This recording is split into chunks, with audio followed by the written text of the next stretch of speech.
Good Friday morning, guys. My name is Jerry Miller, and welcome to Real Talk with Keith Smith. Thank you kindly for joining us here on the I Love CVille Network. Today's show, of course, presented by Keller Williams Alliance and yes, Realty Partners. So much to cover on today's program, and I think you will realize how much we have to cover by the time you see the panel and the folks that we have around the table here, which you will in a matter of moments. Our audience is Charlottesville, Central Virginia, Commonwealth country, and worldwide. We are live on every social platform known to mankind, and the content, as we've explained to many of our guests, lives on the internet forever. And where people host. can reference it forever on And the host. internet.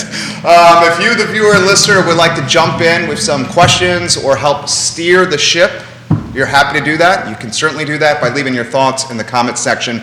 Judah Wickhauer, we applaud the director behind the camera. If you can go to the studio camera and welcome our stakeholders to the show. We have 4 of them that I think are established and known commodities with quite a few people watching.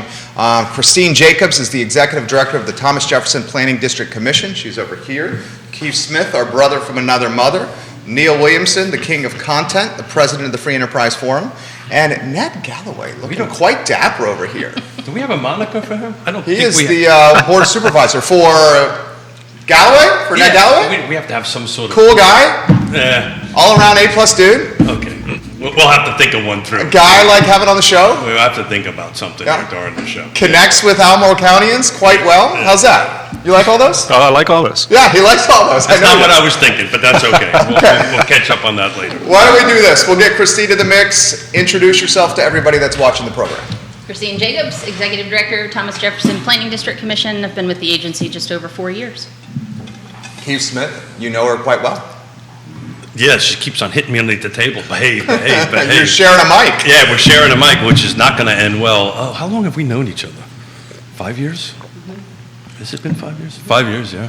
5 years. 5 years, yeah. Fantastic. Started with the Land Trust as our executive director, and then climbed up the ladder, and now is the executive director of Thomas Jefferson Planning District Commission. She gets to manage folks like Ned and I on a regular basis.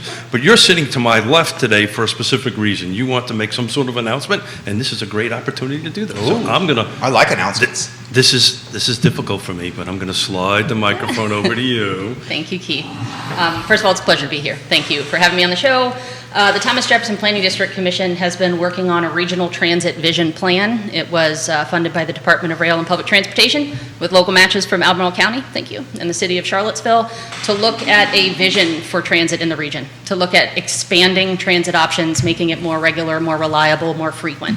And so we started with this vision plan. We've been through 2 rounds of public engagement. Our public engagement ends September 15th, and so we're doing a final push to get people to engage in the process, to think about what transit is and can be in this area and what it means for you either as a transit-dependent rider or someone who would consider transit if it were more available and accessible. Or robust. Or robust. Transit in the news cycle more than ever, with kids returning to school. So I love that we're spotlighting and highlighting this. We'll welcome NBC 29 to the show. Our friend John Blair in Stanton is watching the broadcast. We love you, John Blair. Christine, the show's yours. Give us some more details. Sure. On the TJPDC's website, there's a project page that you can go to, and we have a survey up. And what we've done is we've looked at transit in 2 different ways. One of them is with a constrained vision. If we had to put constraints on the budget, which we always have to think about, and we assume a certain amount of parameters around that budget, what can we do in this region? What's possible? There's another vision of unconstrained. Let's not worry about the financial constraints and let's really think big about what we can do compared to what we've seen other regions accomplish. And so what we want folks to do is go on and look at that survey and look at that transit network and think about what that would mean for them as either a transit-dependent rider, someone who relies on it to get to work and to do their daily shopping, but also as someone who really should be considering reducing the use of single occupancy vehicles and for all the right reasons that we want to consider public transit, as Keith I'm sure we'll get to in the paper. But for us it's really important that this is the vision of the community, and so the more robust our engagement can be, the better. We've had a very robust engagement to date. We've done a lot of in-person events at the downtown transit center. We've had a lot of focus groups. We've done a lot of community events where we've been there tabling. And so we just want to do a final push to say, like, your voice matters. And this vision then sets the next stages for the phases of being able to implement. How do we fund this? How do we implement this? And so we want to make sure to hear from the community what their needs are and what their wishes are for public transit.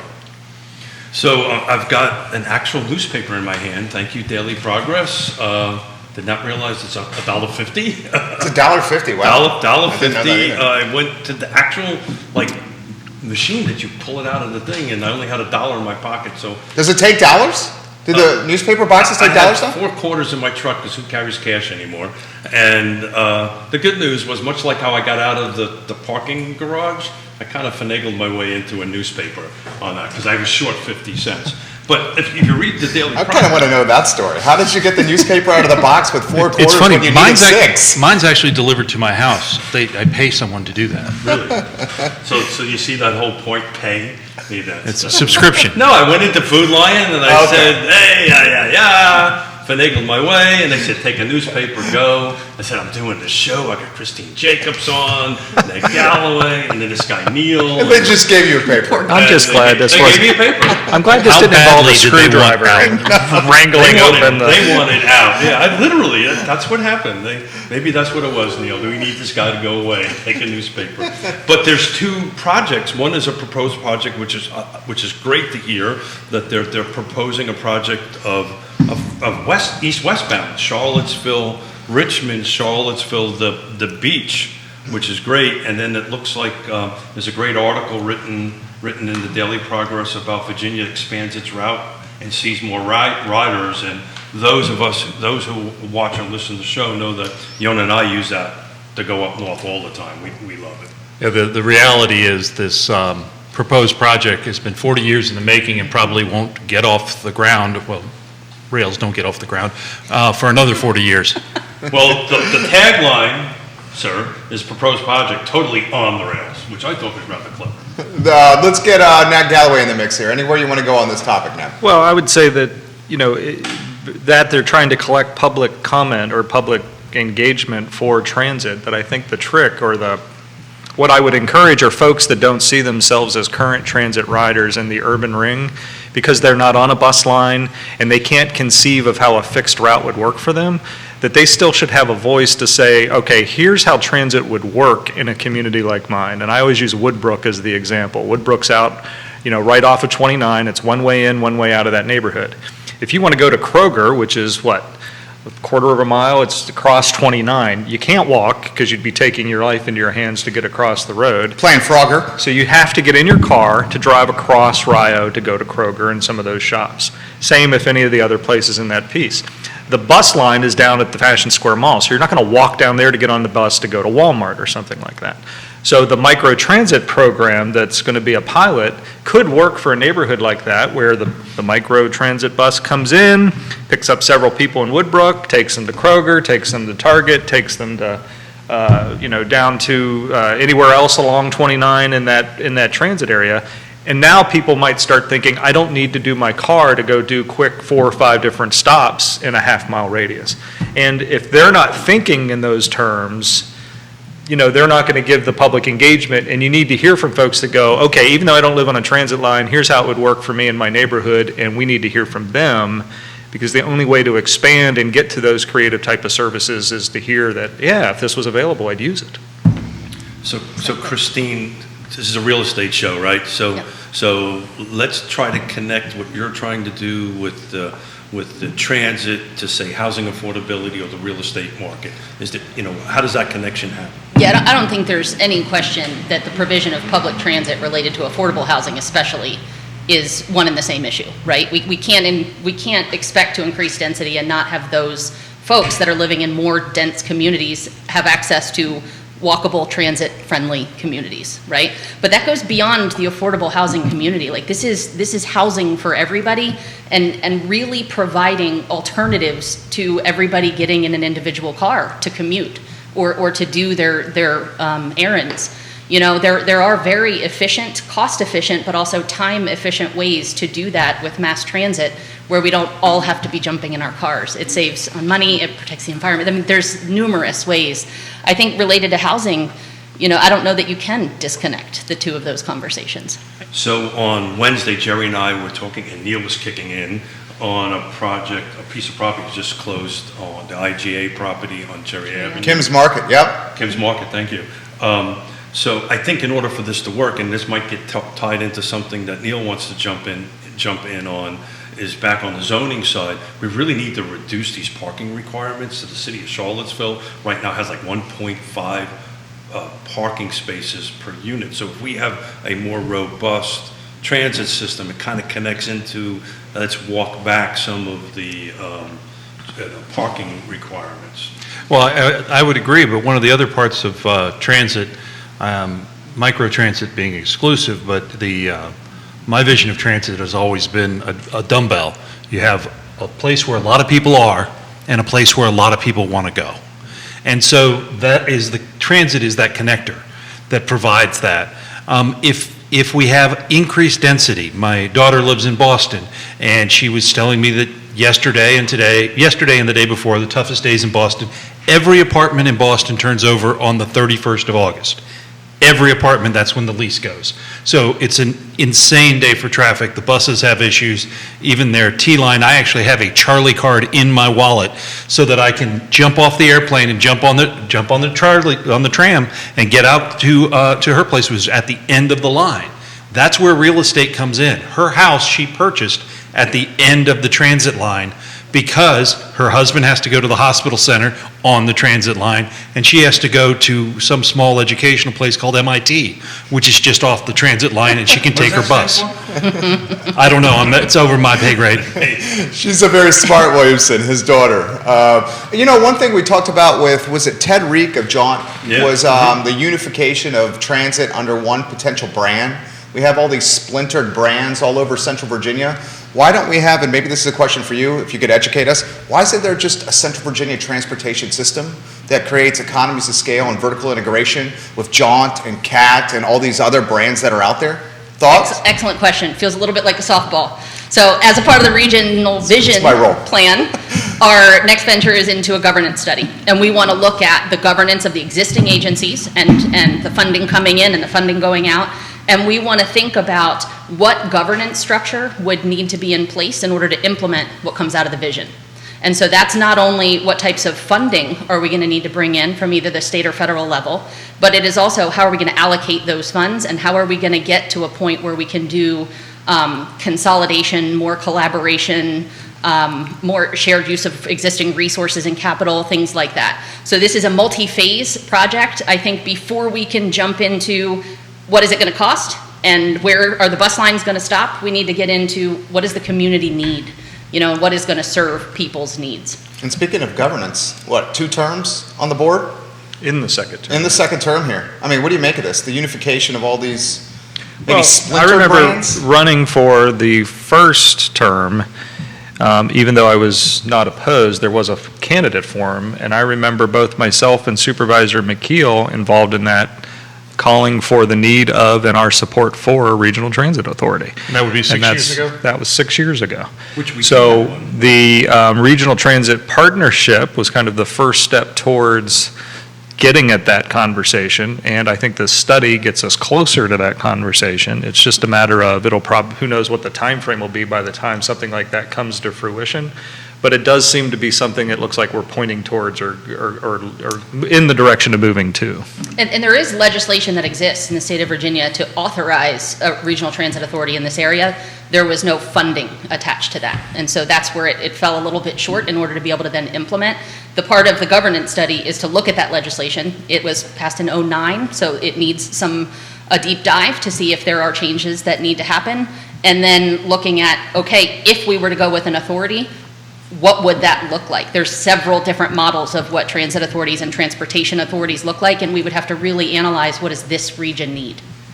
And I don't think 6 years ago, the need in the urban ring of the county, from a transit perspective, now there were transit-reliant people that the fixed routes just didn't work for. They live on hydraulic and work on pantops, and the bus ride's 2 hours. That's ridiculous, just to get through all the transfers. But, so I'm not meaning to say there weren't people reliant on transit then, but I think there's a broader, there's more density than there was 6 years ago. Gas in is the more urban expensive. ring. gas, folks are really honing in more on trying to reduce the use of vehicles, so there's a different push on that. So I think there's a different vibe or a different context that will help move us into that direction faster than maybe what's existed over the last 5 or 6 years. I agree, and I think, what's important for us at the PDC is we're always thinking regionalism, right? And most people think of public transit as an urban service, as a fixed route urban service, but transit in our area could be very regional. It could include all of our rural governments. It could do fixed route into our rural governments with more regular service. It can include microtransit. There's a lot of different models that can be used to help people come into the urban areas or reverse commute out of the urban areas that work in other places. So while this is really important for our urban area, it's just as important for our rural areas to be able to also have transportation alternatives to getting in a car. But Jaunt's doing that now, right? Jaunt has Lake Monticello, they have connector buses, right? That Jaunt has connector buses to the other side of the hill, right? In that end of it, and it's another program within the commission, which is the rideshare program, which it seems to me anyway, the rideshare lots that I see are starting to kind of increase in cars in there, and it seems like that rideshare is picking up. Well, it's fascinating to me to look at different stories in different localities at different times. Right now in San Francisco, you have Silicon Valley vans picking up employees at the bus station, at the bus stop. And a private service. A private service. Yeah. And the air-conditioned Wi-Fi so they can work on their way to work. When I was growing up 100 years ago, when Metro was started in D.C., what was the number one thing that made Metro work? Accessibility? Nope. Cost? Federal government stopped paying for parking. Ah. And when that happened, all of a sudden they were giving out fare cards. And so we need to get the community engaged in a way with employers and the big employers, because right now I know UVA employees that have to drive to U-Haul and park, and then hop on the UTS bus to get to the hospital. And that's their model of getting to work, and that's where their parking is. If we could come up with a way that they could grab that bus in Greene County or Fluvanna County and ride in, or Crozet or whatever, make it so that it is easier. That, I think, is one of the important parts. The governance is important too, and we see different models across the state in governance, and I think funding and governance have to be tied together, because if you're paying, you should be the one stating how you're playing. Ooh, I like that. Ned Gallaway, you got to follow that right there. What do you think about that? That's a campaign slogan. I know, that's a tagline. That's a tagline.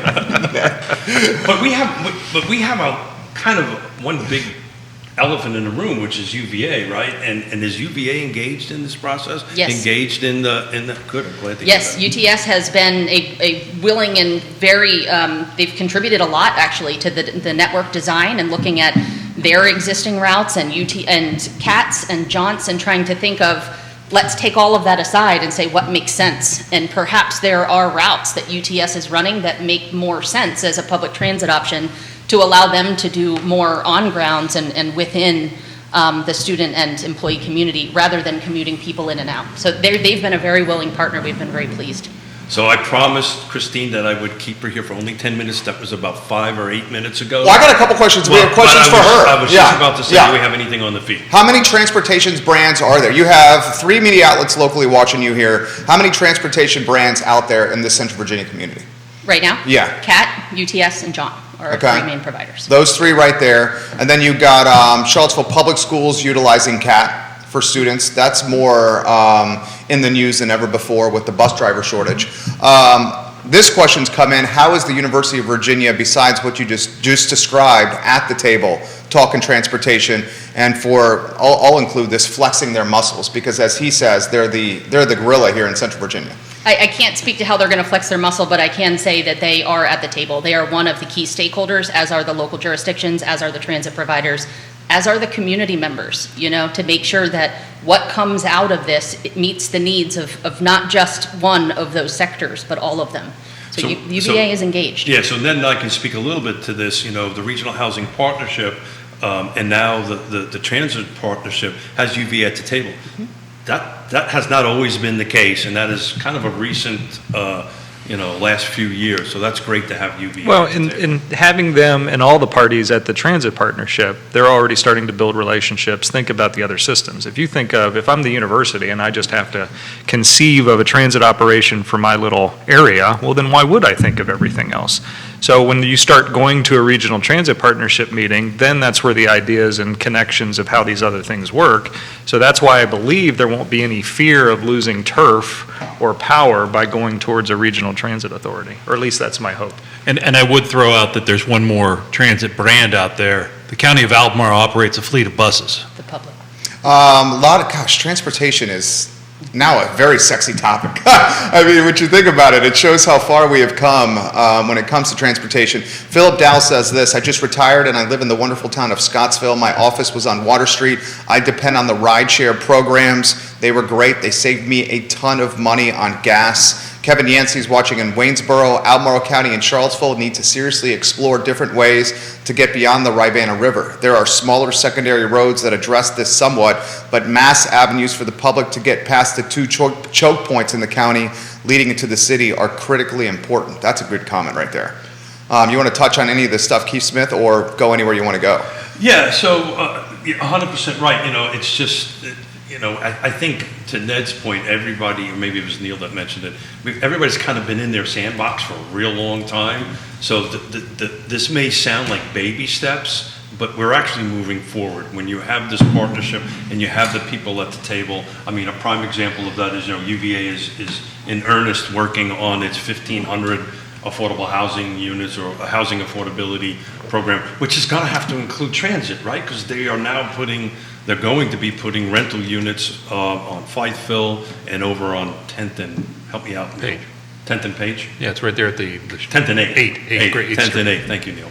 On that, so there's going to have to be, a transportation component to that. And when they get out to the north of town, there's definitely going to have to be a transportation component to it. So I'm excited that everybody's at the table. What do you think, Neil? Anything? Well, I think that in addition, we're going to see continued development north of 29 in the research park, including at the current plan, which is an updated plan from the other new plan, which was updated from the first plan, regarding housing in the North Fork Research Park. Is that a lasagna reference? Well, it's known as North Fork Research Park. It used to be known as Research Park, and now it's anyway. But there are going to be new connections there, connecting to Airport Road to provide an additional parallel network of roads to those residents being able to get to Hollymead Town Center and on that side. And then we start to talk about something that was at one time in the misnomer Solutions 29, an Ashwood Boulevard Bridge, which, that may happen in my lifetime and it may not. But certainly transit along that corridor makes a lot of sense. Johnny Ornalis watching the program. Hey, Johnny. Hey, he Johnny. just shared the show. He owns Guadalajara and El Mariachi. This is an interesting question from Kelsey watching in Keswick. Did COVID create tailwinds or headwinds for transportation, public transportation, and how have you guys navigated those? Yes, it has. All the above. All of the above. Right. Certainly, we have seen the reduction in workforce related to transit, the driver shortage that's occurred, not only in our community, but across the nation. We've also seen the financial pressure on households, that perhaps driving is now no longer within their reach, and so they need another option. And so I think COVID absolutely has affected not just what's happening right now in transit, but how people are looking at it and how important of an infrastructure it is in a community. And people didn't want to get into a bus with COVID. Right, exactly right. And true. and the powers that be eliminated the fares. But then they wanted to get in a bus when gasoline got over $4. And then they were like, get me in that bus, please, dear God. The ridership numbers have not returned to pre-COVID levels. Is that the case? That is correct. That is the case. Hillsdale's watching the Hillsdale Conference Center. Neil Williamson is a fan over there. They're giving him some props. I believe he's a rock star over there. He has an office at Hillsdale. When he walks in the building, everybody has to go, He has an office over at Hillsdale. So let's get Ned Gallaway in the mix here. So what would be the next steps from, say, a board standpoint? And I know that's a broad question here. Well, Albemarle aside from the school system and the bus fleet that the school division operates, we do not operate a system. So we pay for the services that CAT provides. So, your options would be you have to get into be a transit provider and take on your own piece, or you have to work with what exists and build those partnerships and figure out what the vision and game plan is moving forward to help your citizens. So like that regional, one of the workforce pieces right now, since they're all separate entities, is that bus drivers, they're over here, and then this decides to pay $3 more an hour, so then they all go get those jobs and leave this one in a lurch. A regional transit authority could equalize that wage for all of those different entities, potentially. Yeah. And that could help this, both for the employees, give them some stability. I mean, you got to, if you need the $3 extra an hour or whatever the wage increase is, of course you're going to make the move.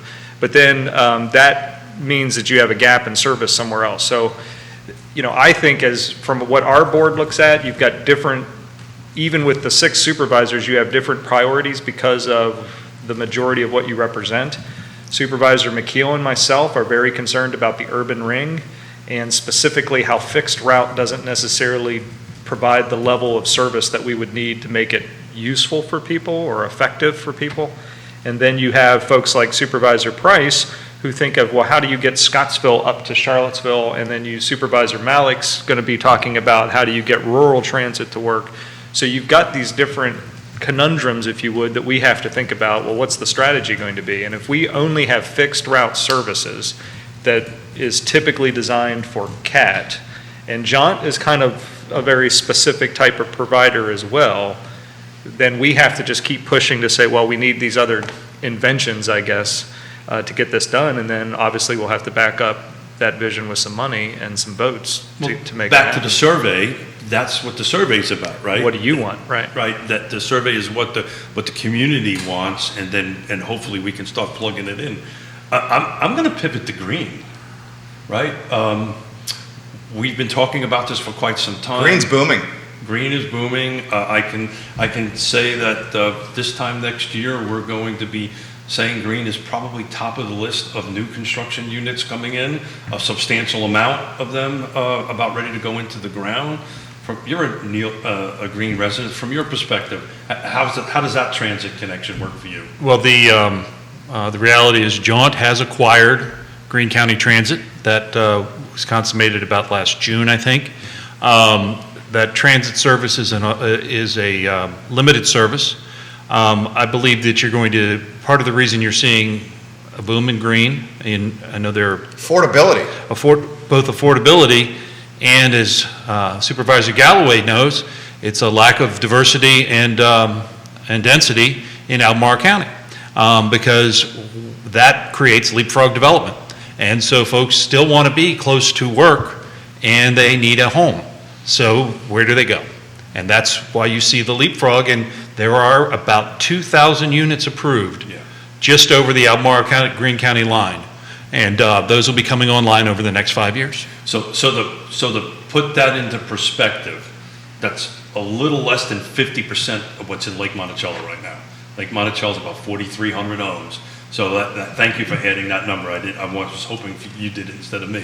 But we're going to be seeing about 2,000 more homes, depending on how the market goes and all that great stuff. Within 5 years, that's a substantial traffic, and it's going to be, let's say, at the more affordable price point, which... It's an interesting, the markets will do what the markets will do, but you will have some density there, and you will have that dumbbell. You will have a place where a lot of people are and a place where a lot of people want to be. So it seems to me like a transit link there would make a lot of sense. And so hopefully that's something that will come in the next 5 to 10 years. So, And within the transit vision plan, if you look at the unconstrained network, one of the recommendations that we're anticipating seeing out of that is bus rapid transit up and down 29, and that's the dedicated bus lanes that have stops that aren't as close together, that run more frequently to really move. Yep. And so that would be a longer term vision that would require a little bit more investment in order to realize, but would do exactly what you're talking about. which is moving more people from places like Green, which I'm also a resident of, who would take transit if it was convenient. But that unrestrained plan starts with the phrase "once upon a time." So let's back up for a second, folks, for those who are watching or listening. The feed is blowing up right now, by the way. So let's define, please, restraint and unrestraint. You know, we're all in this. Define what restraint means and what unrestraint. I mean, So I know what the words constrained, mean. yep. A Restraint, excuse me. constrained vision means we have to set a sort of parameters around funding, right? It's constrained by a budget. And so what we did was we looked at other transit and transportation authorities and what revenue sources they were using, and we made a sort of assumptions around that. If Charlottesville area, the region, utilized those same revenue sources, how much money could we generate and what could we do with that money? Revenue sources are taxes. Correct. Keep going. The unconstrained vision then takes off that funding and says, if we weren't necessarily looking at the funding constraints, what would we do so that we can truly identify what a vision would look like and what we need to move towards long-term, but is going to require a much more significant investment in order to realize. So it's wrapped around dollars. Yes. Got it. Like everything. Well, transit doesn't pay for itself. Well, that right? question just came in the feed. Can transit be profitable or is it a public utility? Should we change how we look at transportation? You want to touch that one? I would leave that answer to a transit operator, but I would say that it is a public utility. Public utility. What do you guys think? Well, I mean, we talk about it like it's a public utility. We anytime there's a land use decision in front of us or transit's being used as a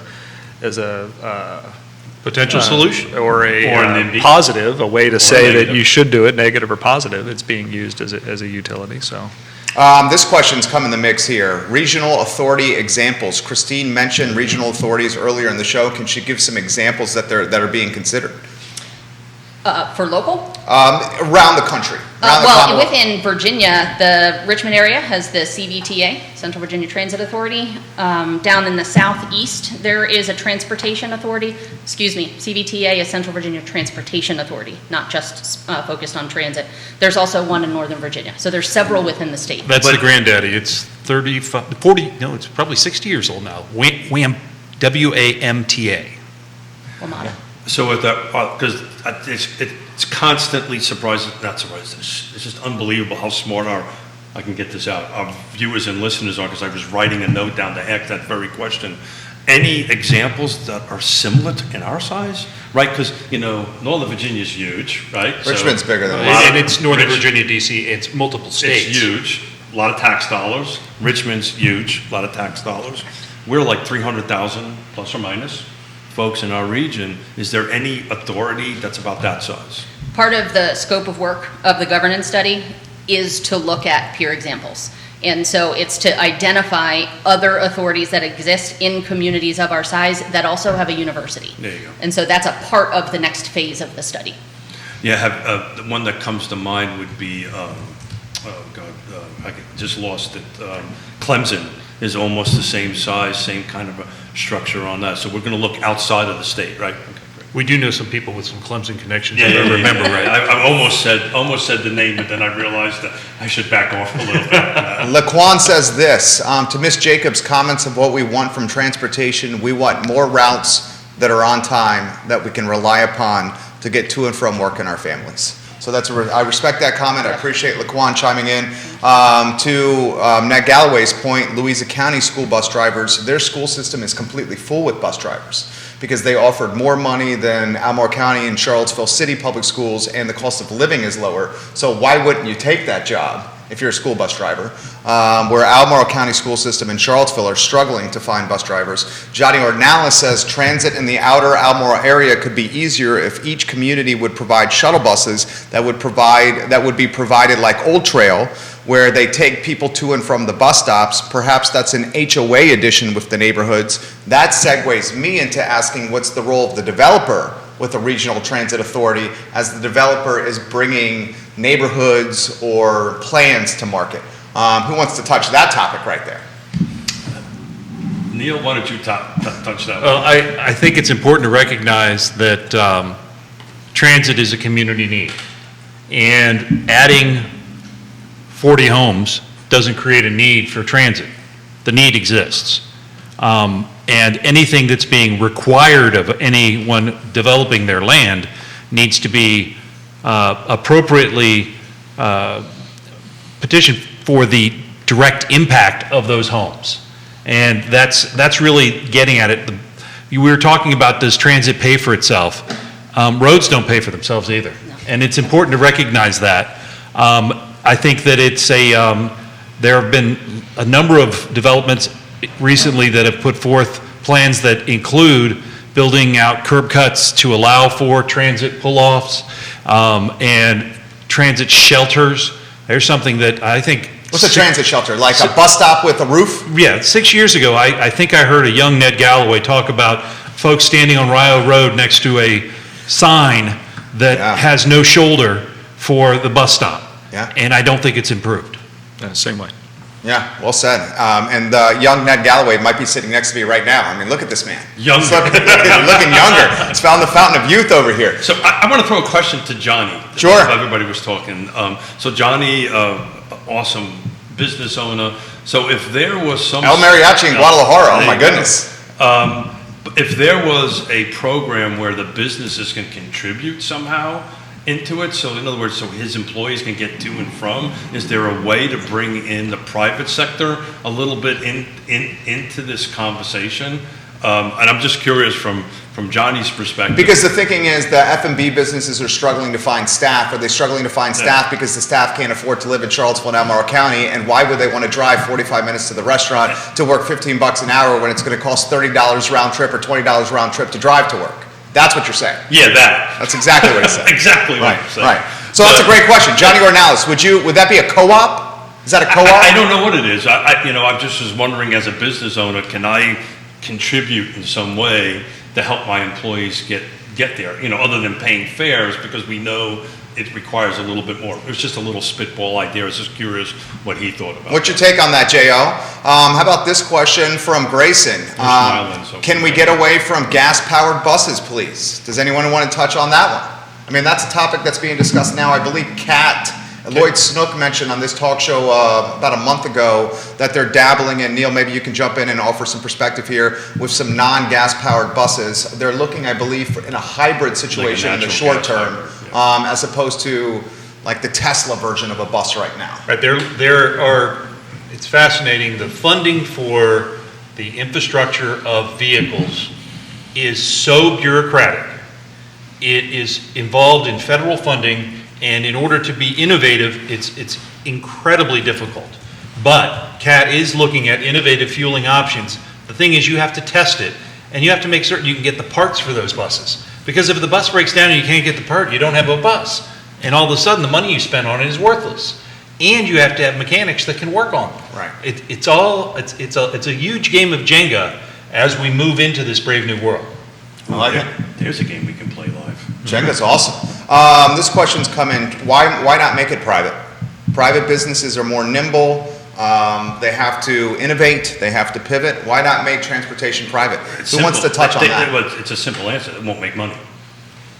It won't make money. You won't be able to charge enough. Andre Xavier, CVille Hop on Tour, seem to be making money on transportation. He's doing great, but that's a very specific, laser-focused, thing. I can catch a hop on tour to Well-Hung Vineyards and have fantastic wine right there. And it's a great business model. Love that family to death. But as a regional transit, it's just the numbers. What will work is like a PPEA, right? Some sort of public-private Education Act. Thank you. So I promise, Christine, 10 minutes. Is there any questions specifically? I mean, there's a lot. Specifically, that might, Christine.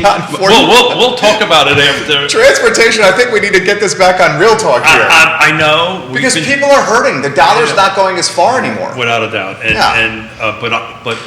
She's got to go. She's driving to Indianapolis. She's driving to Indianapolis. Dude, you're a rock star here. People want more from you here, Christine. Literally at the board meeting commission meeting last night, I was like, okay, I promise I'll get you out in 10 minutes. I had my fingers crossed. She knew that was not going to happen. Didn't you know that? I did not schedule my next meeting until 11. Yeah, see, she knew.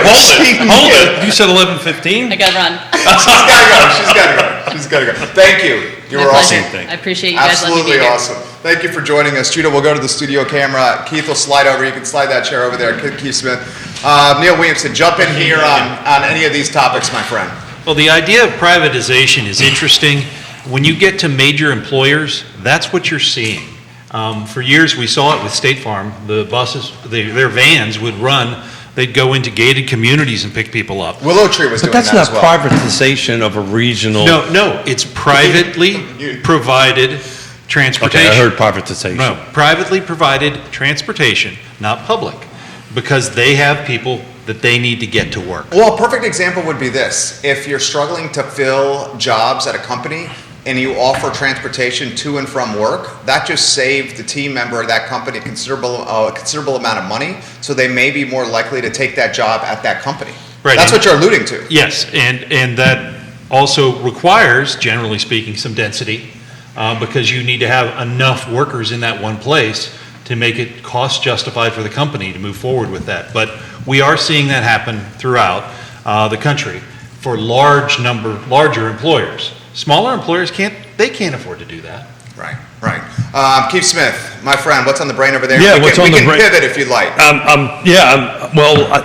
What I'm going to pivot to is, do we have any feedback or questions on? J.O., his wife is a teacher, says he's primarily concerned about getting the kids to school. And he's looking at it from the educational lens, as his wife is a teacher. He says even if transit doesn't make money, it may help in the long run to get employees in the door, which was your point.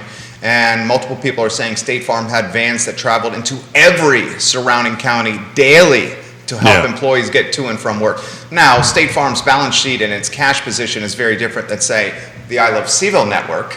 But it was an option, and they're referencing it, and it worked well. But guess who's not in town any longer? Yeah, they left. Right. I mean, the employees are still working in town. They just don't have the campus on campus. They don't have campus. And that's another thing to look at, as the county did with their social services department. Often you no longer have to go to the office. But is Go that to work. changing? I'm seeing that change a little bit. What, about getting back to work? I'm seeing that. Goldman Sachs ordered everybody back to work. And didn't Musk? Elon Musk said if you're not coming into work, you're not working for Tesla. Yeah, and I think that was like a couple of weeks ago.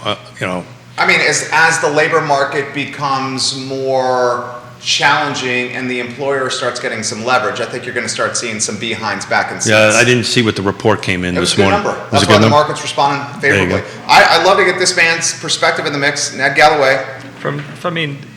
I think my own personal view is a pragmatic one.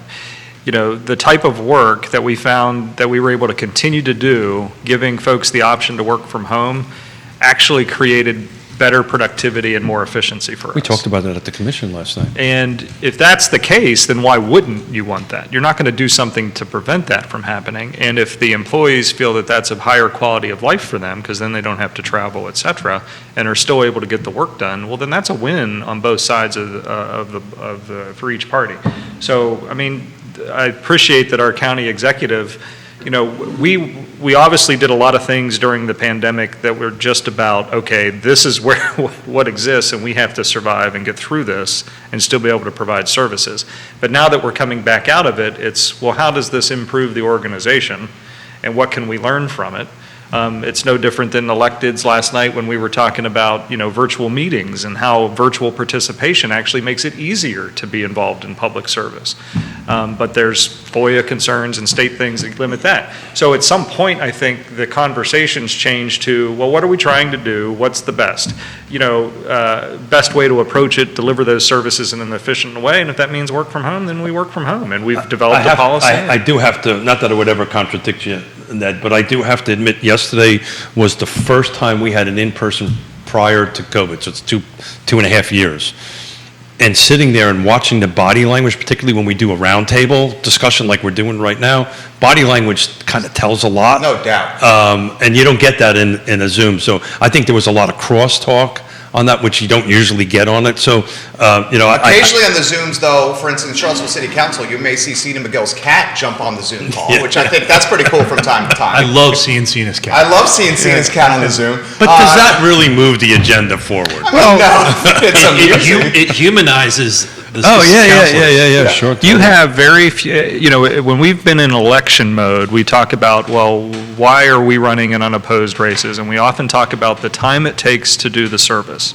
So if you have somebody that is retired or they're in a job where they can control their schedule, you know, people talk about, well, a lot of the electeds are retired because they have the time to be able to go do the job. So this is coming from a supervisor that works a full-time job. When when the pandemic was in and virtual meetings were allowed, it allowed me to basically be in 2 or 3 places at one time and made it a lot easier.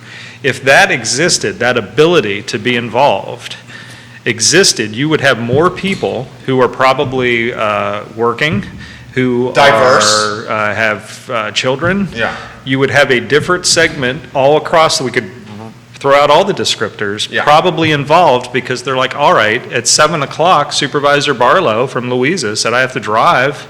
You know, it's 2 hours added to his evening just to drive to and back and from. And, you know, how efficient is that? Now, I appreciate what you can accomplish with people sitting around the table and in person. I mean, you get a different networking ability, different things can build from that. But what's the greater good? If I can go from one meeting at 6, not have to travel somewhere, jump into a second meeting at 7, and I don't have to leave my house, and then at the end I can walk right into the dining room or the kitchen, that's a different equation when you go, maybe I'll run for office, maybe I'll get involved in a planning commission. That's a good comment. I'm on the Regional Housing Partnership, right, which we have subcommittees within them. I'm on the Land Trust, which we have subcommittees in it. I'm on CAR, I'm on UVA's affordable housing thing. But to Ned's point, you're also 59, an empty nester, and have flexibility and freedom with your schedule. So that's his point. All of these, I'm adding to that, all of these are pretty much back in person, and I gotta drop a couple. I'm going to have to drop a couple. Well, how about the 39-year-old with 3 kids that has to work and punch a clock? Yeah. Well, you're saying I don't, hold it, is he saying I don't work? You punch a clock, you just Is he have saying I don't flexibility work? with your schedule. Well, the reality is Ned Gallaway is one of 2 supervisors in my 17 years that works full-time. Yeah, exactly right. Ken Boyd worked full-time when he was on the board. Ken's financial firm. Ken's financial firm, but he had full flexibility because it was his financial firm. Sure. A little. And Span's the general manager True. over there. But the Which reality means he does is everything. The reality is, I've seen a lot of members of boards of supervisors come and go. The vast majority of them are retired, Yeah. and they spend an inordinate amount of time in the county office building. Who was the second one you were referencing? Kenneth Martin. Okay. Ken Martin was. This is a vacation call? The vacation. I know you call. well, Neil. He said he had, in his 8 years on the board, he never took a 2-week vacation because he had to use those vacation days for board meetings. And frankly, that's a travesty right there. Jason Howard, we've dubbed him the king of Rio, so very much in your district here. He says, returning from Chicago recently, my connecting flight from Dulles to Cho was canceled due to weather. I was able to get an Amtrak ticket from Manassas to the train station in downtown Charlottesville for $12. Are there any plans to expand rail travels across central Virginia? And then other people are jumping on board about rail and saying, why couldn't the city county develop a regional rail collaboration with Amtrak? That's from Yancey and Waynesboro. The rails are already there. They already have one station in place. Put another station near the Belmont Bridge or someone else, and people could get off at West Main or these other locations, and it would really improve flexibility for people. Well, the 2 lead articles in the Daily Progress is about rail. But so Virginia Rail is expanding. To that point, Yonna's going back home to visit her family in Austria, which she hasn't done in 5 or 6 years. I'm going to put her on a train in Charlottesville. She's going to go to D.C. and then end up at the airport and fly cross country. The reality, which saves me a 2.5-hour drive up and a 2.5-hour drive back. The reality of some of this train service is not positive. There are 2 trains now between Charlottesville and Roanoke. It takes 4 hours to get to Roanoke. That is not a working situation. On the other hand, the long haul trains, I took a train from Charlottesville to Philadelphia, and it was a great ride, and I put on my Keith Smith and did work all the way up on the train, watched a little bit of Real Talk, but it was a... Thank you, Neil. It works longer haul. The question becomes one of, those rails exist, but what availability is there even if we had a magic train that could just appear? Because you've got to understand, everything has to be slotted. to go certain places. And you're going to need some place to pull those trains off when it's not commuter time. So how does that work? I think that's what a regional transit authority could take a good hard look at. But the economics of heavy rail is much better than light rail by far. And as Christine mentioned, bus rapid transit is even better than any rail, because if the bus route isn't working, you move the bus route. Yeah. That's a great take. Any thoughts on that, gentlemen, before maybe a topic change? Yeah, we can probably go to a topic change. I'd really like to get a little bit of a check-in on Albemarle County from Ned, for folks who listen. You know, what's going on in Albemarle Is this the County? lasagna reference? Did you see the Free Enterprise Forum? Yep. Sure did. I love the Ned. I love Ned. Hey, Neil, no lasagna. Give us a state of Albemarle County. What's going on? And Well, I mean, we had We'll our do board lasagna. retreat at the end of August, so that is working on the new strategic plan. So that was the first time that we saw some strategic goals put in front of us, and the board starting to react to them. And then they'll take our reactions and come back, and it'll be a whole process. And then it'll be quickly tied into our 5-year financial plan. So, you know, meanwhile, the whole comp plan revamp is in motion and in process. But the strategic plan will come together by the end of the year, whereas the comp plan will take longer. But that strategic plan is incredibly important, because that is then what dictates budget prioritization. So a lot of times you'll hear supervisors talking, and staff talking in budget meetings about how the thread connects back to the strategic plan. And our strategic plan, we usually do that every 2 years. We extended the last strategic plan by a third year simply because of the pandemic, and it was a way to get through. So I'm glad to have it, to have that kicked off. I think it was a pretty good meeting. Neil was in attendance. Only public in attendance. And Seats the, available. He's so good at it, though. it'll be curious to hear what he heard that day, because Neil looks at the perspective of what all 6 of us are saying and how that works. there's your segue, Neil.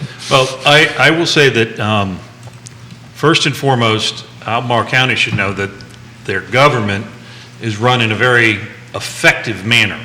This was a very good, solid retreat with discussion points that were very well thought out, and it was well structured. That being said, for a variety of reasons, 2 of the supervisors couldn't be in person at the retreat, and there were some technical difficulties. And if anytime I have 2 of 6 having a challenge there, I'm not certain I'm getting all the feedback, getting all the cues, especially in a retreat Back to that setting. face, that Right, body. Right. So, but the discussion points and what people have to take away from it is, this is what the supervisors think is important on a 30,000-foot level.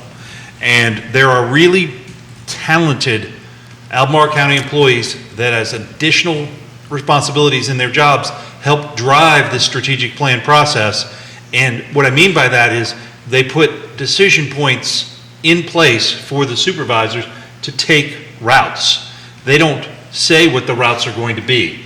And as one who's done some strategery over the years, that's not an easy thing to do. It's a little bit like herding cats, trying to get them, one, focused on the topic at hand and making strategic decisions so that the county can make their budget decisions or the recommendations to fit the strategic decisions. As Ned often says, if you really want to know what a county is thinking about, Budget on any season. budget season. Yeah. Watch the numbers. We learn from you, Ned Gallaway, when you come on this program. A lot of questions coming in, but Keith Smith's got something on the brain over there. Yeah, I wanted to go to the mustache bet and see if there's an additional bet that we want to throw on. He's trying to figure out a way not to lose this bet. That's what he's doing right here. We should tell Ned Gallaway the bet. Are you familiar with their bet? I forget the actual bet on this one. Yeah, so Neil, would you like to do the bet? You got a or- signed contract, don't you, Neil? I do. It's Yeah, we hanging in my have office. a side contract. Yeah, we do have a side contract. It's kind of like Sheldon's roommate agreement. Tell us the bet. The bet is that It actually is. It's about 30 pages. It's the amazing. zoning, Charlottesville zoning code Yeah. will be voted on on or before June It's 19th June 19th. of next year. Future land use map, The future upzoning. land use So how do you map think has that's already going? been No, enacted. sorry, the upzone. Yeah. Yep, the zoning Yeah. itself. I will say that the efforts in Charlottesville have been well done. I still have some serious problems with some of the things in the plan, but in general, if people take the time to read, they just put out this diagnostic, which kind of says how they're going to draw the code. There's a letter from James Frias in there that says point blank, we are looking at this through an equity lens, and we are looking at this to increase housing and also hinder gentrification. And it says it much more eloquently than that, but that's the goal. Those are goals that Charlottesville has been behind. And I believe that if the code really does achieve those goals, I believe that I will win this bet. So the bet, June 19th, Neil says it passes prior to then. Keith Smith says, no way, Jose. If it does My pass, mustache says no way. If it does pass before June 19th, on set, Keith Smith is getting his mustache shaven. I didn't make that bet. The bet I made was a bottle of scotch. But then later, he upped the bet Right, he with took you. it to a different level. Yeah, he took it to a different Look level. at that green over there. He took it to a different level. So he's talking about the studio TV and the markets. So I want to get Ned in the conversation, because you guys are working with your zoning rewrite, right? No, the comp plan. plan. The They're comp plan, the but comp plan. aren't we? There will be, concurrently, a zoning rewrite is happening. So I'm trying to get there. So I'm wondering, do we think Albemarle County will get its zoning rewrite done before the city of Charlottesville? No. Ned? It took 5 years to get through the last comp plan review, to get the comp plan in place? So I suspect both comp plan and zoning is going to take. So the expectation would be you would have, 3 seats turnover? You'd have to have competitive races.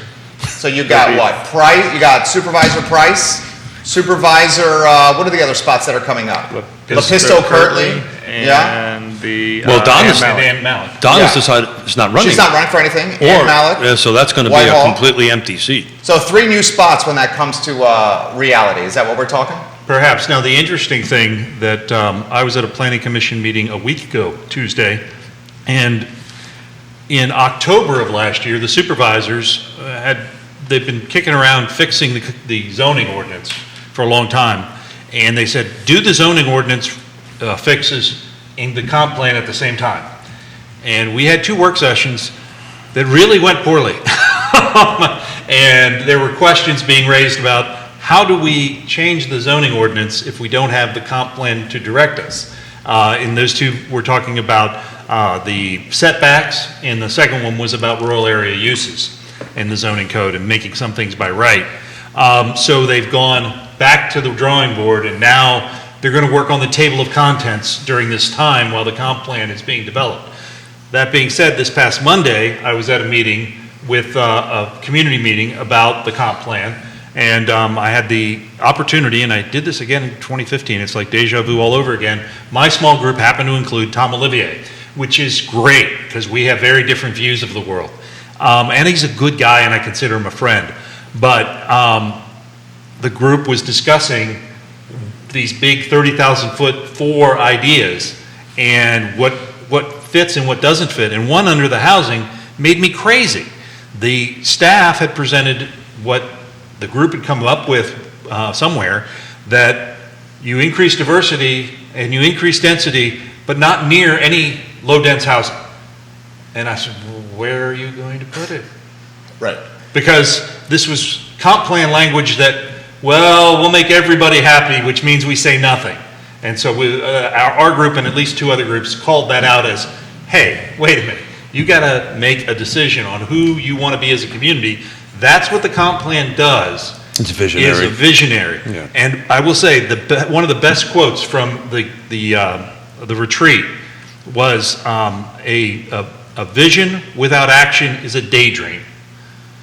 Action without vision is a nightmare. Ooh, that was fantastic. That's a great quote. And who said that? That was anonymous quote quoted by Christy Shiflin, who works for Albemarle County. And she did a great job driving the process. Would you agree, Ned? Oh, absolutely. This question's come in from Jonathan. He says, I'm a voter in Mr. Gallaway's district here. And he asked this question: how will Charlottesville's zoning changes influence Albemarle County in any way? I mean, I don't know the answer to that question. I think that Albemarle, our urban ring is very different than what the rest of the county is dealing with. Neil's lasagna comment talks about, in Albemarle, we think of development area, we think of rural area. And it's that's your choice. You get this or this. And should there be a second or a third? And I think Albemarle is moving in that direction where, yes, there probably should be different ways of thinking of it than just development area and rural area. We are urbanizing at a rate that means that we have to do things differently. We've been talking, Neil's heard us talk about needing a public works department. We just got done talking about transit. And the needs in the urban ring is very different than these, segmented streets that you find in a downtown city area. So I don't know necessarily that what Charlottesville decides to do will impact us, other than that we'll start to learn about what they do that could work in our jurisdiction, because you try to learn from everybody else. But I know that last night, the comment when, I forget now if it was the planning commissioner, Sully Yates, or if it was Councilor Payne that talked about they're struggling with middle density and how to make decisions on that. That's the same struggle in the county, so I know that the conundrum of middle density is one that we're going to wrestle with. Yes, so after the meeting yesterday, I chatted a little bit with them, because as those listening, I just came from a trip out west where we were kind of working on ADUs, land trusts, and the missing middle. But I want to go back to our meeting yesterday. You used the word rural, and Jesse Rutherford said something that I think put everybody back on their, at least I did anyway. The definition of rural is pretty interpretive, right? It means different things to different folks, where, urban's a little bit easier to define. I don't know, I don't know how Neil feels about that, but it was really very interesting how people out in the so-called rural area think of rural of different definitions. Well, I agree, but in my mind, I said except in our comp plan. Except in our comp plan. Rural, it's black and white in Albemarle. Yeah. You got 95% is rural, 5% is development area. Got it. Now, Jesse's point is, the reality is that, to the lasagna comment, is it's not that clean. It's not that. For those wondering, go to freeenterpriseforum.org and just put lasagna in the search engine. It's on the homepage. It's on the homepage. Neil's Donate. house, he makes an awesome lasagna. He makes a reference to Leslie Nielsen. You may see a little reference to Jackson Brown. I'm on the fabulous Free Enterprise Forum website right now. Neil Williamson takes topic matter that is perhaps not approachable, maybe dry, and he makes it very approachable and inviting with these pop culture references. Probably. So a steward and a stakeholder, undoubtedly, Neil Williamson. Support the Free Enterprise Forum, please. James Bennett, welcome to the program. A lot of stuff coming in here. Yeah, go. So let me make this final comment, because I think supervisors are starting to wrestle with, it's not just development area, rural area. And the place where we have wrestled with it was in our homestay ordinance, where we started to talk about neighborhoods that are in the rural area, but are more suburban, like like an R4 kind of zoning, quarter acre lots type of deal. And that's, while rural area, it's not rural, to Jesse's point. Yeah. In the sense of a 5+ acre and what exists, and we have to treat those neighborhoods, although they're in the rural area. The homestay ordinance tries to attack those particular type of neighborhoods similarly to how we attack the development area. And that is the board actually starting to wrestle with those different layers than just one or the other. So I think that's something we'll continue to be challenged with, and it'll be interesting to see how that plays out in the comp plan. If time allows, there's something that came up in the board meeting that I want to toss towards, as a city thing, I want to toss to Neil. But Do it now. Yeah, so first right of refusal came up last night. And it was interesting. First right of refusal of what? Yeah, explain. Yeah, so first, thank you. First right, I'm learning the whole broadcasting thing. Set the table. Yes, dear. And it was the TJPDC meeting that was the board meeting. Which stands for the Thomas Jefferson Planning So why don't you District guys just take over? I'm going to sit here and Give us the who, what, when, where, why. Yeah. So in this rezoning rewrite, which I have my mustache bet on, there was a term thrown out of first right of refusal, and we didn't really at least at the time, didn't understand what they were referring to. So what turns out, what I heard in yesterday's meeting, it's rental, it's not purchase, right? And so if it's a unit over 10 acres or something, 10 units, then the city will have the first right of refusal using the, come on, help me out, Jerry, the CHITs, the... Vouchers? Thank you. The rental vouchers, which was kind of unique. And apparently there's a pilot going on in, I think Hartford, Connecticut, if I remember correctly. And that's not in the state of Virginia. And it's not in the state of Virginia, but it is a commonwealth.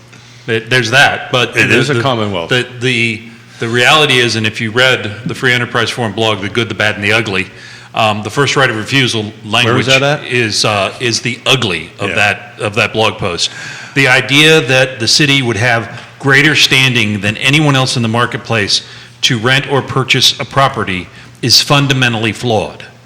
Well, I just don't know how they'll get there, because the only way to do that is via a proffer, and you can't do proffers.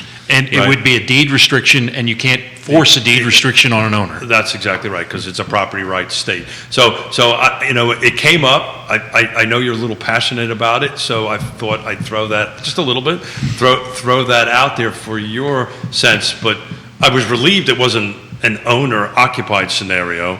I think their argument is the landlord would be more than happy to do it to get the bonus density, because at the end of the day, it's full market rate to the landlord. I think that's the rationale. Well, behind it. those are three different ideas Very much so. commingled. Very And much so. the idea of increasing density to provide affordable housing is something that has long been done in Virginia. And the density bonus has to be large enough to make it make sense. Well, we talked about that. But the bottom line is, you can't provide first right of refusal to the government for anything that I own. Yeah, I still struggle how they're going to get there, which, if that stays on the table, that might help me out with my mustache. This comment, the rural thing always amazes me. Living in a rural area myself, you're paying the same taxes as the rest of the county. You don't get the perks of them, no public water, no sewer. Your streets are maintained by VDOT, not the county. But again, you're still paying the same taxes, but getting less services. Unless you're in land use, then you don't. Well, but you do. Even if you're in land use, the house you live in is taxed at the That's exact exactly right. same rate That's exactly as anybody else. Now, the one thing that I will say is that the question becomes one as we get to the comp plan. And you get to the comp plan, and should a rural area citizen be forced to drive 35 miles to get an oil change? Well, and Or groceries? yeah. How about, and here's the follow to that. People in Howardsville are paying the same taxes as someone in Hollymead or Farmington, but have none of the services. I completely agree that the services are different, and what the original plan, and Ned, I was in some of these meetings back in the dark ages, was to make the development area so attractive that the rural area would pale in comparison. They were going to do that by making investment in infrastructure, including pocket parks and all kinds of amenities. Instead, what's happened is they've forbid certain activities in the rural area that would help rural area residents, and that's how they're making the development area more attractive. That is not what was originally planned. And if you have 10 or 20 minutes to listen to AC 44 Voices, there's a great podcast that was just put up yesterday that features a number of different perspectives, including folks that are in the rural area saying, hey, I would like to be able to get my groceries without spending a quarter tank of gas. Yeah, but in order for that to happen, what has to come with it? The changes, well, you could come with it with performance The grocery standards. store is not just going to pop up in the middle of the rural area. It's just not going to happen. Well, if The it ROI was, isn't gonna- if it was by right, it would. Albemarle County said no to a very nice convenience store, Tiger Fuel. We don't take position on projects, but that was a project that was out in the rural area that they said no to. You got Juan Sarmiento watching the program right now. Juan, We need Ned to jump in. 'cause Please, he's please, smiling. please. And all the people that lived around it who didn't want it. Right, Yeah. right. So the folks that lived in the rural place that want the grocery store didn't want that one. Understood. The folks that came to, the folks that showed up for the meeting. So, I mean, as Supervisor Malik will often say, is that when you make the choice of where you're going to live, when you choose to live out in the rural area, you make that choice with the understanding that the services that are going to be provided are in fact different. That's a fair point. Because you want what you're going to get out there that somebody in the development area can't get. which is your scenery and your dark skies, Solitude. and your peace and your quiet. Yeah. So there are trade-offs to both choices, but when you make the choice to go somewhere, then that's your choice. Right, it absolutely is, and I think that when Can't have it both ways. when you see the valuations of rural area properties versus the valuations of Farmington properties, there is a difference in valuation. So speaking of valuations, shout out to Woody Fincham. He just became a grandfather Yeah. on that. So a little shout Fincham out and to Associates. Juan, I mentioned him, if I'm messing your last name up, Juan, I'm sorry. Sarmiento, he's a fleet technician with Charlottesville City, and he lives in Louisa. So very much embodying kind of what we were talking about with Christine Jacobs. Questions are coming in for Supervisor Gallaway of what we can do to get manufacturing back in Albemarle County, because it seems to be an economic driver that is not present here. So the Project Enable is our economic development piece, and the primary driver behind that is how to make existing businesses, so that they can expand and grow and be here within the county. Manufacturing, I guess it would be, well, what kind of manufacturing are we talking about? I know over the newest one that will come online is they still calling it the Albemarle Business Campus, and that seems to be going into the. Is that Kyle Redscher? Yes. Yep, Yeah. the medical, I'm not going to say the right segment of what it is, but it's biodesign, And it's wet labs and things like that. That's the type of. Let's call it high tech for sake of a conversation. Well, it's And more medical manufacturing. Right, and I think that is, he's obviously thinking that's what is going to be successful. And that's the type of thing that But they're high dollar jobs. the high dollar jobs, they're coming in, they're doing that. We don't have for heavy manufacturing, like if you think of an old school manufacturing, one, I don't know that we have the sites even ready We have none. for it. And where would you put it in a 5% develop, because it certainly isn't going to be put in the rural area. So that means you're left with the rest of the 5%. Where do you put it? And then what is it? And then what is it's going to drive the impacts. So our specific piece in Project Enable has been designed around, I think the light manufacturing is something that we would be And we're all putting definitely this open within the to. 5%? Yeah. So the Which is small really area not plan's 5%? designed to do that. You've got developers right now, or folks that are developing properties. I think folks would be surprised to know what is actually getting built and made here. Sure. So, along these buildings along 29, and so I think more of that can exist. But I think some of those have come to fruition because we have some good local developers that are really doing a good job targeting and building sites to make that appealing to those type of employers to come in. Project Enable likes that. The supervisors have been calling for site readiness reports so that we understand what our stock is to be able to attract if we wanted to, but no mistake about it. The way the current board has dictated their influence in the Project Enable is that it's designed more for currently housed businesses to be able to expand, grow, and live in Albemarle, not to go out and necessarily attract new businesses Well, in. it is a real estate show, so, one of my struggles always is the second half of that or the first half of that, depending on how you look at it.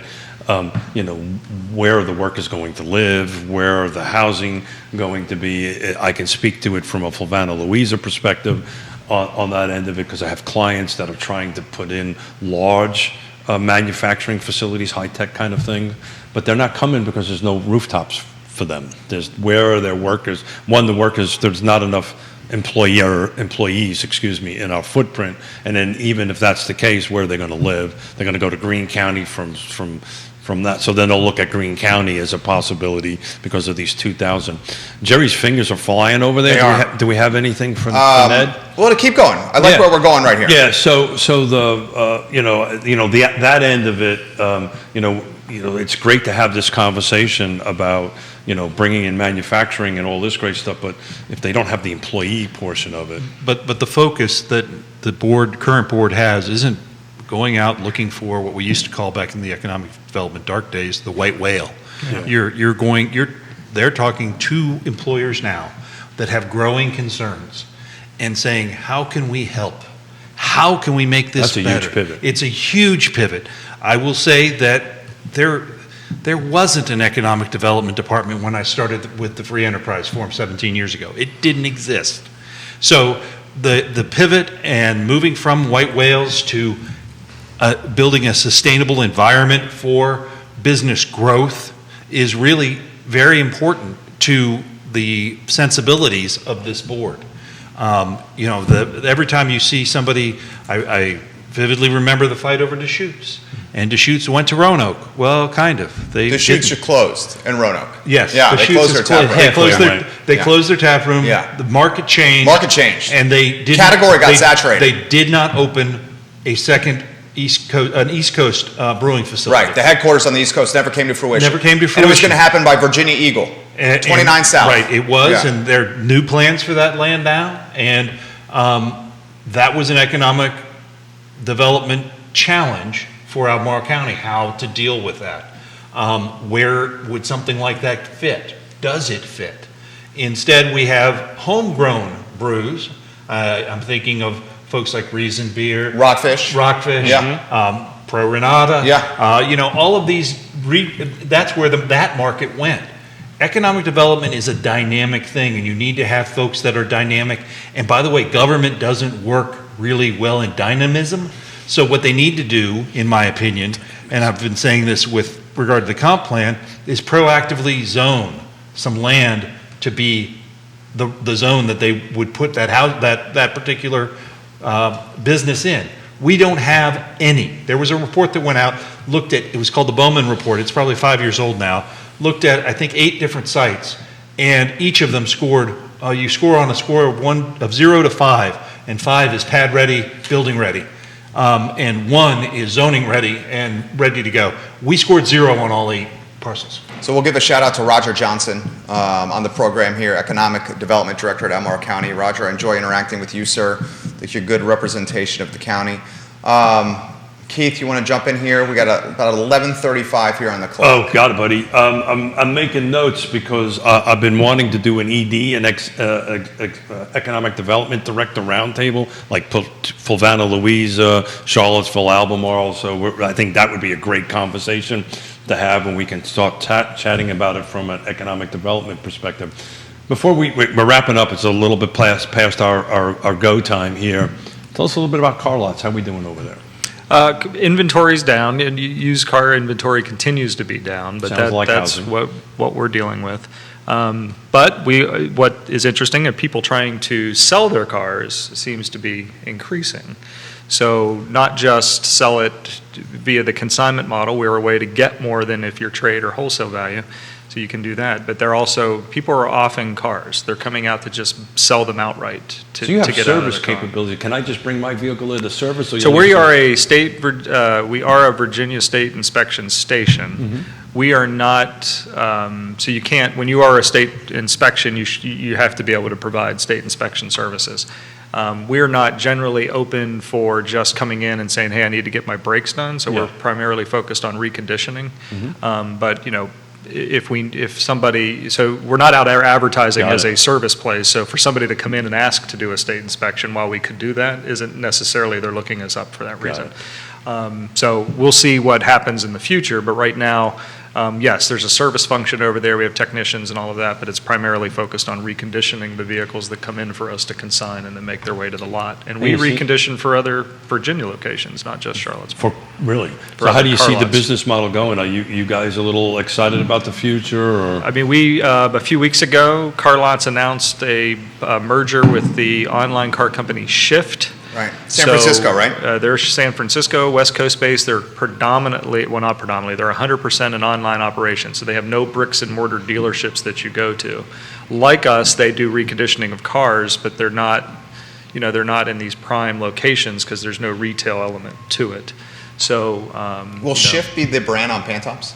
I don't think we're far enough along yet to know the answer to that yet. I mean, we're still in week 3, I think. So but it sounds like a good marriage, a good partnership. And on our side, we have more of an East Coast presence. We have bricks and mortar. We have retail operations. So, the things that the other is bringing to the mix is going to make for an exciting partnership. So I am excited about that. But there's still just things that we just don't know yet because it's pretty early in the conversation. But, there are cars on the lot. We're still getting more cars coming in. I think all the dealerships are still struggling with inventory. But the fact that other folks are wanting to get rid or off their cars means that those cars become available for people looking to buy Well, that's cars. really your model difference, right? If I want to, I don't necessarily want to buy, but I want to get rid of my car, I come and see you Yep. and. And CarLotz will buy your car directly. We will do it just to compete because for the inventory. Okay, I did not know But that. it will be it's, the benefit to you to consign is that you can get more than what you can. Because if you go and sell your car direct to a CarMax or to a dealership or to us, you're getting trade value. So You tell me might- how this consignment works. I'm going to trade in my truck, which I'm not. I'm going to trade in my truck. Tell me You how bring that it works. in, CarLotz does the evaluation, just much like you would receive if you were, getting a trade appraised.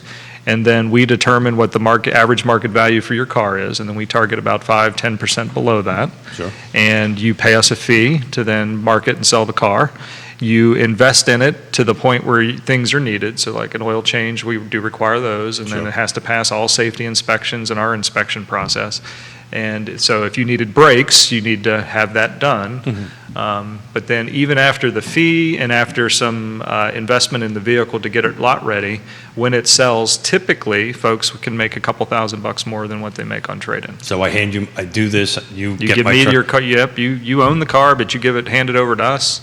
There's a listing period, and then we take care of showing it, marketing it, Sounds like selling a house a selling it. little bit. Yeah, actually, and then once we sell it, we call you, great news, your car's sold, take your insurance off, and So we're way over, and the director's going to get a little bit nervous. Thank you, Jerry, for letting us spend a little bit of time. Neil, love it when you come. Free Enterprise Forum, folks out there, please time in. And if you need to sell or buy a car, swing by and see Ned. And I'll put out there, not that I don't enjoy my most recent Real Talk mate here on the show, but if you get Roger Johnson back on here to talk economic development, at the strategic planning meeting when we saw Project Enable, I made the comment, the fact that we are now reviewing and updating an economic development plan in Albemarle County is a first. So So it sounds like I just got told there's a new show coming. I would love the opportunity to talk economic development, more so around the comment that was made, so that folks understand what our vision is and where we're going, because I'm very happy with. Gentlemen, thank you. our We're plan. way over time. Ned Gallaway, guys, Board of Supervisors, Neil Williamson, Free Enterprise Forum, Keith Smith, all-around A-plus guy, Yes Realty Partners, Judah Wickhauer, the director, I'm Jerry Miller. Real Talk, all the shows online, realtalkwithkeithsmith.com. I Love CVille show up in 50 minutes. So long, everybody. Take care. Thanks, guys. Thank you. Well done, gentlemen. Oh, we didn't get 30 I read it.